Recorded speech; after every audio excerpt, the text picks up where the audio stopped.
Je vous invite à prier.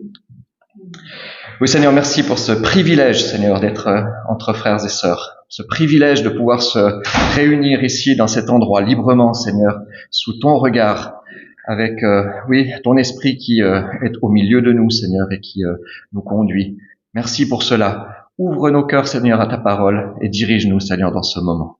Au nom de Jésus. Amen. Alors, je vous lis un échange d'il y a 2 mois avec un frère qui travaille en Irak. Pourquoi attendre de recevoir un appel de Dieu alors que nous avons reçu un commandement?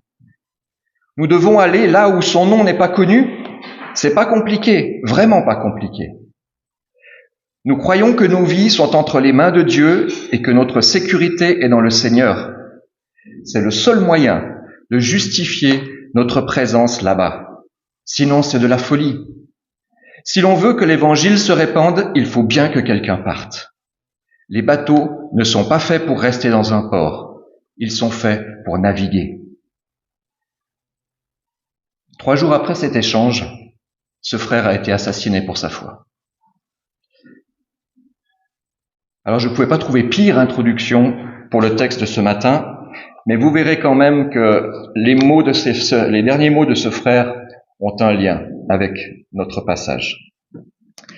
J'ai intitulé ce message « Beaucoup d'éloges et un petit reproche ?» point d'interrogation. Je l'ai découpé en 3 points, comme un bon élève de l'Institut. Le point numéro 1, un déluge d'éloges. Le point numéro 2, un tout petit reproche tout de même. Et le point numéro 3, un verset troublant. Quand vous cherchez des lettres écrites aux églises, que lisez-vous en général? Luc, Pierre, Paul, Jacques? Je me trompe? Il y a des tonnes de livres écrits sur les épîtres, sur les actes. Pourtant, dans les chapitres 2 et 3 du livre de l'Apocalypse, nous avons l'essentiel des directives données à l'Église directement par celui qui l'a bâti, Jésus-Christ lui-même. Dans ces 2 chapitres, Jésus avertit et corrige son Église avec amour, parce qu'il l'aime. Jésus adresse son message aux responsables de cette Église historique, qui est la norme vivante pour toutes les églises d'aujourd'hui. Alors lisons ensemble dans le livre de l'Apocalypse au chapitre 2, les versets 1 à 7. Chapitre 2, versets 1 à 7. Je lis dans la version second 21. Écrit à l'ange de l'église d'Éphèse. Voici ce que dit celui qui tient les 7 étoiles dans sa main droite, celui qui marche au milieu des 7 chandeliers d'or. Je connais tes œuvres, ton travail et ta persévérance. Je sais que tu ne peux pas supporter les méchants. Tu as mis à l'épreuve ceux qui se prétendent apôtres sans l'être, et tu les as trouvés menteurs. Oui, tu as de la persévérance. Tu as souffert à cause de mon nom, et tu ne t'es pas lassé. Mais ce que j'ai contre toi, c'est que tu as abandonné ton premier amour. Souviens-toi donc d'où tu es tombé. Repens-toi et pratique tes premières œuvres. Sinon, je viendrai bientôt à toi et j'enlèverai ton chandelier de sa place, à moins que tu ne changes d'attitude. Cependant, tu as ceci pour toi. Tu détestes les œuvres des Nicolaïtes, tout comme je les déteste moi aussi. Que celui qui a des oreilles écoute ce que l'Esprit dit aux églises. Au vainqueur, je donnerai à manger du fruit de l'arbre de la vie qui est dans le paradis de Dieu. Jusque-là, la parole de Jésus-Christ. Alors, dans notre passage, Jésus parle à Éphèse. Ça, c'est la maison mère, celle dont sont issues en fait les 6 autres églises dont il va parler dans les chapitres 2 et 3. Éphèse était une ville magnifique, une des plus puissantes, une des plus riches de l'Empire romain. Elle abritait une des 7 merveilles du monde, le temple d'Artémis, ou de Diane, si on est grec ou romain. Mais derrière ces murs, ornée d'or, de pierres précieuses. Il nous est rapporté que ce qui s'y passait ne se pratique même pas parmi les animaux. Pour faire simple, la morale de la ville d'Éphèse était abominable. Et cette église a grandi dans ce milieu corrompu. Elle avait été fondée 40 ans avant par Priscille et Aquilas et enseignée par Apollos. Alors ça, c'est du top niveau. Et ensuite, Paul y a passé 3 ans de sa vie et il y a établi Timothée, son meilleur collaborateur comme pasteur. Et quand Paul se prépare à aller à Rome, il va même encore faire un détour par cette église pour venir les avertir de l'arrivée d'enseignants de mensonges qui seront sans pitié avec cette église. Il les a exhortés avec larmes de prendre, il a exhorté les anciens avec larmes de prendre soin du troupeau que Jésus s'est acquis lui-même par son sang. Oui, Jésus aime l'église d'Éphèse. Jésus aime notre église. Parce qu'il l'a payé par son sang. Jésus aime l'église de Joinville. Mais l'église d'Éphèse a un problème. Et Jésus va le lui faire savoir personnellement. Au chapitre 1, Jésus se présente à Jean dans toute sa puissance, tel qu'il règne aujourd'hui et tel qu'il va revenir bientôt pour juger le monde. Quand Jean voit cette vision terrifiante de Jésus dans toute sa puissance, il dit « Quand je le vis, je tombais à ses pieds comme mort. » Lui qui avait été si proche de Jésus, il est écrasé par sa majesté. Alors ça nous donne une petite idée de la façon dont Jésus va se présenter à cette église d'Éphèse. Jésus dit à Jean « Ne crains pas. Écris à l'ange de l'église d'Éphèse. Voici ce que dit celui qui tient les 7 étoiles dans sa main droite, celui qui marche au milieu des chandeliers d'or. » Imagine une seconde. Jésus qui vient à toi et va te dire « Écris aux responsables de l'église de Joinville. Voici ce que dit celui qui tient Joël et vos responsables dans sa main droite, celui qui agit parmi vous pour sa gloire. » Ça fait quel effet? Comme on dit chez nous, wallahi, c'est chaud quoi. Jésus se présente en fait à chacune des 7 églises d'une manière qui a un lien avec ce qu'il a à lui dire. Donc pour Éphèse, cette présentation extrêmement solennelle ne présage rien de bon. Jésus s'adresse à l'ange, c'est-à-dire au représentant, à celui qui va devoir faire passer le message à toute l'église. Il compare les responsables à des étoiles qu'il dirige dans sa main. Et l'église elle-même a un chandelier qui est fait pour briller. Et là, Jésus est en train d'arranger les lampes. Jésus bâtit son église. Et il le rappelle à l'église d'Éphèse qui apparemment a oublié quelque chose d'important. Pourtant, Jésus va commencer par un déluge d'éloges pour cette église.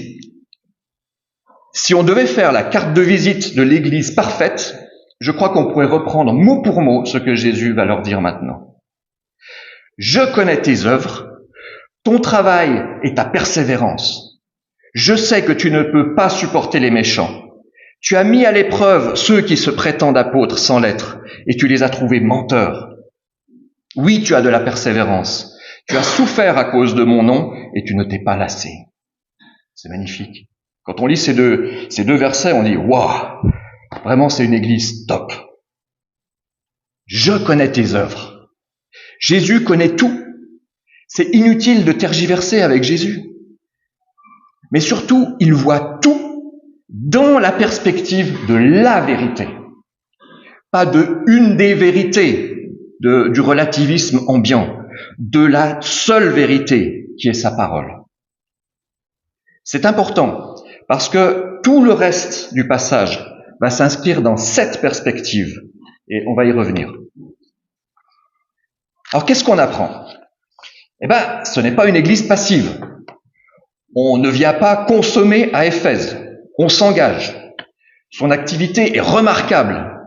Elle l'est d'autant plus que le monde qui l'entoure est foncièrement perverti. Les Éphésiens sont prêts à s'investir jusqu'à l'épuisement. Et en plus, elle est persévérante. Elle ne se lasse pas. C'est pas un feu de paille. D'ailleurs, Jésus le répète 2 fois. C'est dire si c'est un élément clé pour cette Église. Elle persévère malgré l'opposition. Malgré la pensée ambiante hostile, elle tient le cap. Elle se démarque. C'est aussi une Église qui ne fait aucun compromis. Aucun compromis avec le monde. Elle ne tolère pas le péché. Ceci dit, l'amour authentique dans une Église ne se manifeste jamais en tolérant le péché. Elle a la bonne attitude, faire face au péché. Le texte ne nous le dit pas, mais on peut supposer qu'elle le fait de la bonne manière, avec beaucoup d'amour et de grâce. C'est une Église qui connaît la parole de Dieu. Elle sait discerner les faux enseignants. Cette Église ne laisse pas la pensée humaine prendre le pas sur l'enseignement de la parole de Dieu. Elle s'engage à défendre la pensée biblique dans la sphère publique. Elle ne prêche pas un bon Dieu au rabais, mais le Dieu unique, souverain, créateur de l'univers. Merci Jean-Marc pour le chant. Ce Dieu qui a envoyé son Fils unique, Jésus, parole créatrice de Dieu, pour mourir à notre place, afin d'ouvrir le seul chemin qui nous permette d'être réconciliés avec Dieu et ne pas subir sa colère à venir. Alors oui, elle a même enduré la persécution. À quoi bon subir la persécution? Pourquoi ne pas simplement adoucir le message de la parole de Dieu pour le rendre plus acceptable? Parce que Jésus-Christ est un trésor et un réconfort infiniment plus grand que tout l'or et la tranquillité qu'on pourrait obtenir en le reniant. J'ai un frère d'arrière-plan musulman qui travaille parmi les siens, et quand l'un d'eux se décide à suivre Jésus-Christ, je vais vous dire comment il l'encourage. Je te préviens que tu vas devant de grandes difficultés. Ton entourage te verra changer et ça va pas leur plaire. Mon ami, souviens-toi qu'on ne lance pas de pierre contre un arbre qui est mort, mais contre un arbre qui a les fruits que l'on convoite. Le plus important, c'est que tu sois un arbre vivant jusqu'à ce que tu entres dans la gloire de ton Sauveur. L'Église d'Éphèse a fait le choix de ne pas renier. Et elle a payé le prix. Quelle Église remarquable. Mais il y a un tout petit reproche tout de même. Quand on arrive au verset 4, on tombe sur ce petit mot, cette petite ombre au tableau, cette petite tache sur la carte de visite. Mais ce que j'ai contre toi, c'est que tu as abandonné ton premier amour. Jésus est direct, il est cash. Mais ce que j'ai contre toi, et il va droit au but, son verdict est sans appel. Tu as abandonné ton premier amour.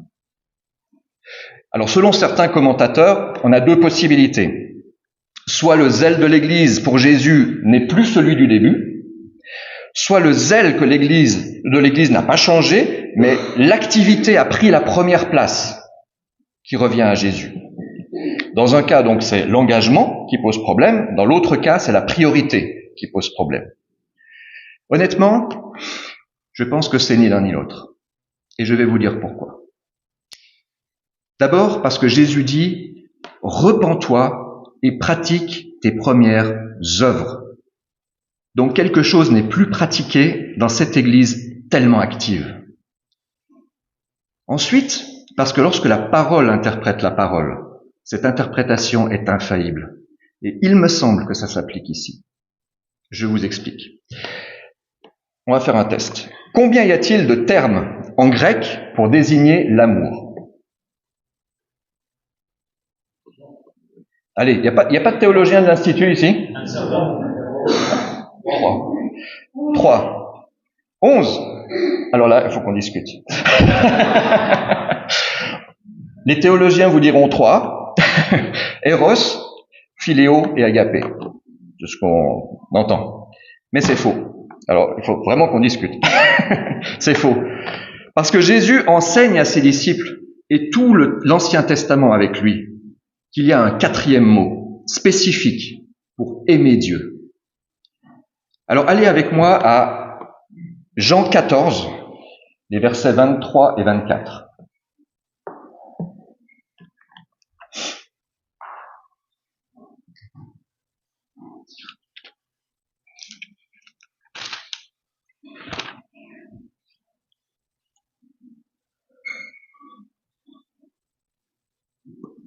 Jésus lui répondit, « Si quelqu'un m'aime, il gardera ma parole, et mon Père l'aimera aussi.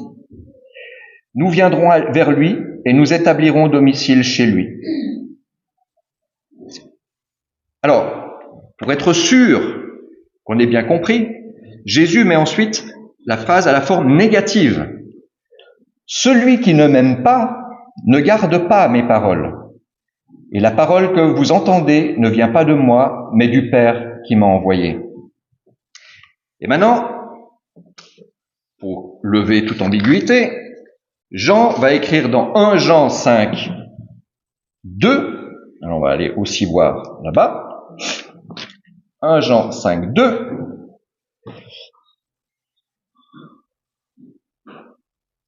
nous reconnaissons que nous aimons les enfants de Dieu au fait que nous aimons Dieu et respectons ses commandements.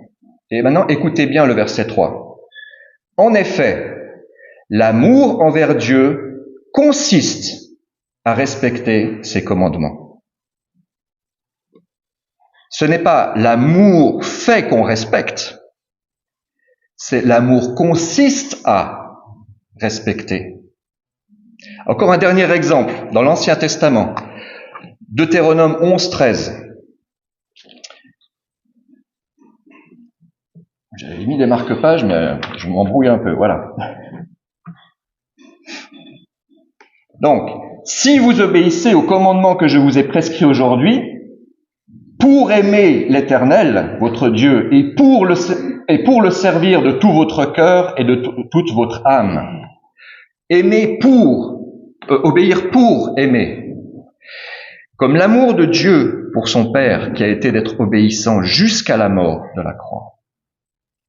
Aimer Dieu n'est pas une question de sentiment, c'est une action, c'est obéir.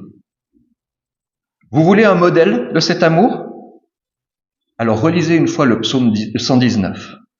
Je ne vais pas le lire là parce que Joël, là, elle me courrait après. On perdrait un petit peu de temps.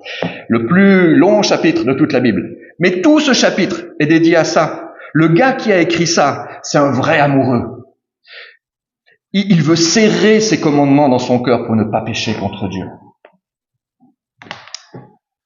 Les dernières paroles d'un homme ont une importance particulière. Celle de notre frère irakien faisait écho aux dernières paroles de Jésus-Christ sur terre. Tout pouvoir m'a été donné dans le ciel et sur la terre. Allez, faites de toutes les nations des disciples, baptisez-les au nom du Père, du Fils et du Saint-Esprit, et enseignez-leur à mettre en pratique tout ce que je vous ai prescrit. On le retrouve ici. Et moi, je suis avec vous tous les jours jusqu'à la fin du monde. L'église d'Éphèse avait-elle oublié ce commandement en particulier? Ou était-ce un autre? Ou plusieurs autres? Se soumettait-elle à la parole ou poursuivait-elle ses activités selon ses propres choix? Avait-elle oublié que l'Église n'est pas autonome? Elle ne fait pas sa propre loi, mais elle obéit à la parole et ce qu'elle enseigne. C'est là toute la différence entre connaître et vivre la parole de Dieu.